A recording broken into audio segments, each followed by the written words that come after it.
I used to have a massive issue with the word disease because I just couldn't see how it fitted in with my life. So I was young, I was successful, I had everything going for me. And it was like what I associated with disease and all the hardship just didn't really fit in, like it ran in contradiction. And I remember when I first received my diagnosis, I thought, nope, I'm not going to let this affect me. I don't want this to stop me from doing anything that I want to with my life.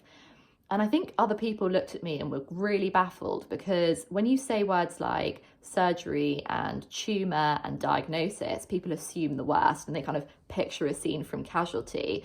And while it has sometimes looked a bit like that, I was absolutely determined not to let those experiences define my life. And I think I made stoicism the thing that I really, really stood by. Like that was the one thing that defined my life at that point. And that's why I always used to call myself a really unlikely candidate for disease, because it was so the opposite of what I felt myself to be and how I felt within myself. And I used to turn up at the hospital to have my scans, my tests, my appointments, my consultations.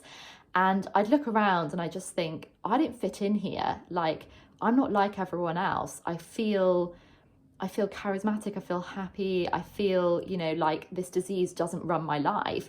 And I look around at me and what I see in other people is the opposite. There's sadness, there's helplessness, and there's a real lowness there as well. And it's funny because the doctors used to say to me, oh, it's like really, really refreshing to see someone coming in with a smile. And that wouldn't reassure me because I'd think, well, I don't feel like the smile is welcome here. Like, what am I actually doing here? I don't belong here.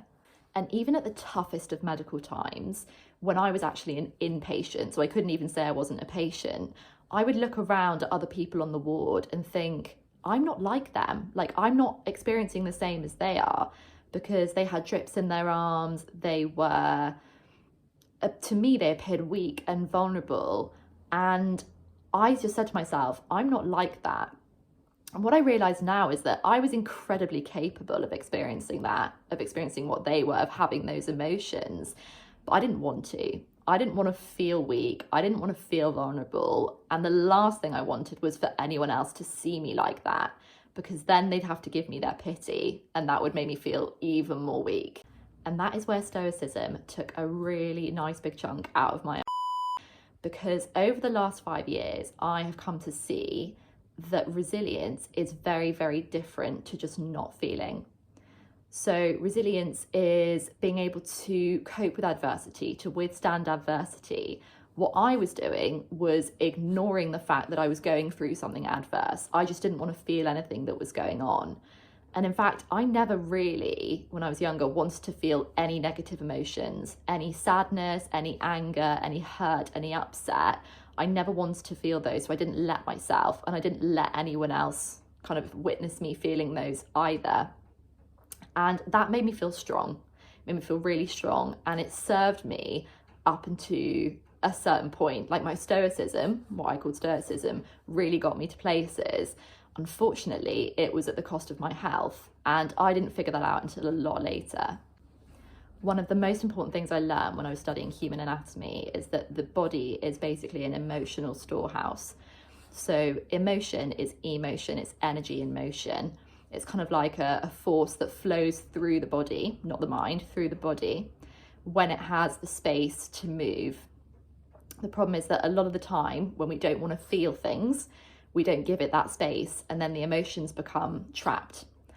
And trapped emotion starts off as unease in the body, and what's unease over time eventually becomes dis-ease. So dis-ease is basically trapped emotion. What has that taught me? It's taught me that dis-ease is not a Latin name on a piece of paper. It's not a group of symptoms. It is essentially trapped emotion that the body is trying to deal with, to let go of so that it can heal. So I used to see these words as completely exclusive to hospitals, to people who are really suffering, people who are having a really difficult time. And because I didn't see myself like that, I just didn't associate myself with disease.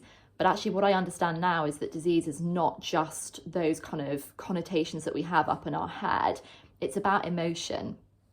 And I'm very blessed to lead an amazing life fueled by love and passion and purpose.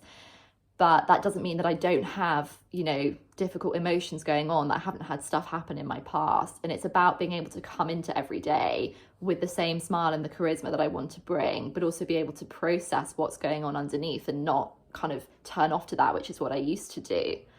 And when I have been able to get on top of that, when I've been able to adopt this practice, what it's doing is it's creating ease in my body, which is the antidote to dis-ease, and that's healing. That's how you cope with disease.